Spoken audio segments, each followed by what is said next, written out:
What's good, Whalers fam, and welcome back to another bowling video this evening. We're back to Monday Night Trios with 2 weeks of content to go in the summer schedule. Tonight we are going to lead off with the Columbia 300 Beast here. Just what I've been continuing to use as of late. It's been treating us pretty good despite a couple of things. So we'll just stay with it for now. Once we get into the fall schedule though, you won't see it as much as I'm going to go back to my Brunswick Carbon Lime Rhino and keep the hammer in the bag, and then along with my spare ball, and then my Evo and Beast will probably not be seen for a while. So this will pretty much be the only time I'm going to use them. I'm just going to stick to 3 going into the fall, and that'll be how it goes. Going into this evening, we're still above that 180 average, bowling first. Raphael bowls at is in the 2 spot once again, so we're still even in average, but just not enough to keep the second spot. Although well, that could change tonight, but it depends on how we bowl and how he bowls. But we're pretty much neck and neck. It could, but is it? Is the real question. With that said, we are starting with 180 average tonight, and Raphael's is at 181 with TJ's sitting at 208. He tends to have the better average in this league than Wednesday. Anyways, on to the bowling. See you soon.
So game one's going off to okay.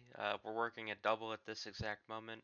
We missed a 10 pin and missed the baby split. That's our only opens at this exact moment. But we do get a triple in the 8th here with a chance to go for 4 here in the 9th. The ball goes out pretty far and back in. This does strike, but Raphael's head unfortunately blocked the strike so you couldn't see it. Yeah, I know. I know. But yeah, TJ's going to fill in the 9th as well with a strike, and we're on to the 10th frame. For me here, something that typically happens after a nice run of strikes is we get these 3 pins. starting to look a bit more infamous as time goes on here. But spare goes up and we chop it. Somehow I managed to chop it and we finish with a 187. Had we got the spare, we probably would have had a better shot at 200, but we're forced to settle 7 pins over average to start the evening. All of us opened in the 10th frame, so there isn't really much to show, but we do win by an overwhelmingly large amount of points, and that's what you see here. So I'm gonna just end my discussion quickly on game one because there's not really much for me to say as it did do the job, and we're still hunting that 180 average to finish on the books. So this is one of those games that'll take care of it, but we got to play 2 more. Anyways, if you're interested in more whale fan content here on the YouTube channel, feel free to check out my shorts. I post as much as I can daily to keep the community entertained when I'm not posting full-scale videos like these. With that said, on to game 2. Sit back, relax, like, and subscribe. See ya after game 2.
So far in game 2, we have a couple of big issues. We had that massive split, and then what you're going to see right here, we chop again on the 3, 6, 10, which isn't really ideal, but we do strike immediately after the open. So we're at 3 opens heading into the 9th frame here, which hurts our chances of trying to win this on individual matchup point.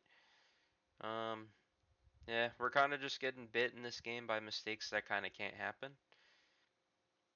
So, yeah, we keep it clean going into the 10th frame here with a chance to try to get closer to average. We get a simple spare here to hit, and we'll just take it on head on. We'll clean that up, and we're on to our last ball. This one I threw with the radio this time, and this one cleans it out completely.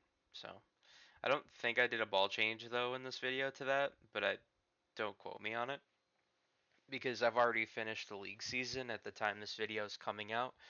With one more week to go, I filmed all that and then took a couple days to reset before I went back into a edit mode again. So yeah, We do go on to win by 29 though, so we have all the team points so far, and we're having a good evening. Otherwise, it's just mistakes that can't happen are happening, and that's why you saw us get a 164, which is my older average. But um, yeah, we just got to step it up here, and if we don't, then we will probably lose the other matchup point. We did win by a lot right out of the gate, though, in individual matchups, so that we got that going for us at this exact moment. But yeah, we just got to stay out of trouble going in this game and try not to miss stupid things.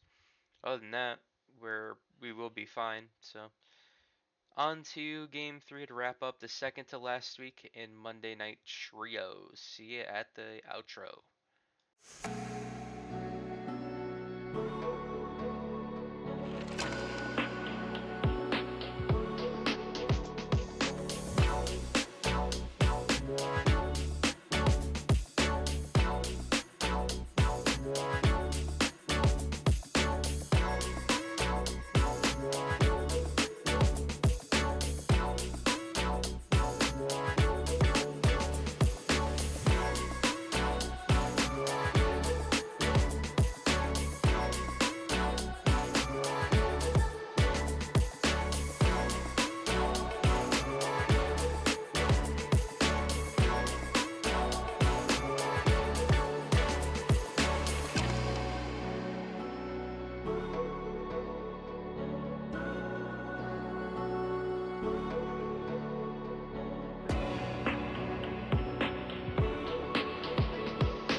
So, back with you in game three. Remember the part I talked about after the second game of dumb things that shouldn't happen?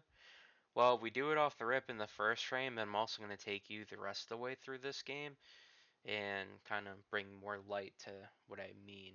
But for right now, that is our only open, so that's not. It's good. It's perfectly good there. We get a nice strike here in the seventh. Raphael and TJ had opens in the seventh frame, I believe. I go on a double here in the eighth, getting ready for a ninth. Now Raphael's coming off a split here. We're looking okay so far in team difference, so we got that going for us, and we're on point to have a better evening. Into the ninth frame now, we leave a bucket, which I typically see this bucket once every league night, so I think nothing of it. So we hooked the ball a little bit here on the spare. The ball didn't actually hook enough, and that's kind of dumb things that I was talking about early on. So that counts as our second open, which turns out to be very costly going into the 10th frame here. TJ doubles in the ninth. For us, we strike on the first ball, but now it becomes a strike off. So if we don't strike, we're pretty much going to lose the individual series matchup for game three anyway. And you can see my frustration let out after that because I threw it pretty badly. I just chucked the ball in the lane here. It happens to pick up the spare. Wasn't even anticipating it. And I was pretty pissed off after the fact. And I go on to lose this team individual matchup game by 9 pins, sadly. So that's an extra standings point that we could have had, but unfortunately, due to rookie mistakes again, it holds us behind. TJ had a fill ball shot. I showed that off, and he ends up striking on it, I believe, to come home with a 192 on the evening. We do end up going on to win the matchup here. I just let this play out. With a spare there, that certified the fact that we will win this game as a team. So on to the recap now of the whole evening.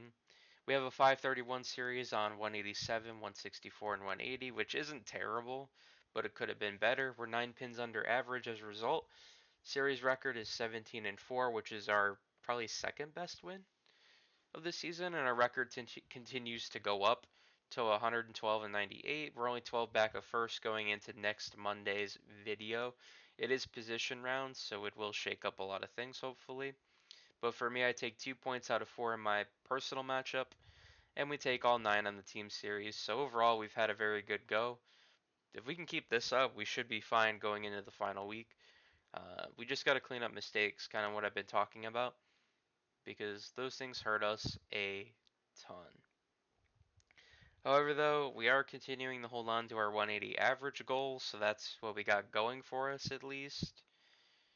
So I'm psyched about that. Only a couple more bowling nights to go, plus the next video, the Wednesday night mixed coming up, in our second to last week of the season. We're getting ready to wrap it up. Appreciate y'all for watching these videos and sticking by us all the way through. I will catch you all on the next League Night video very, very soon. And until next time, Whalers fam, take care.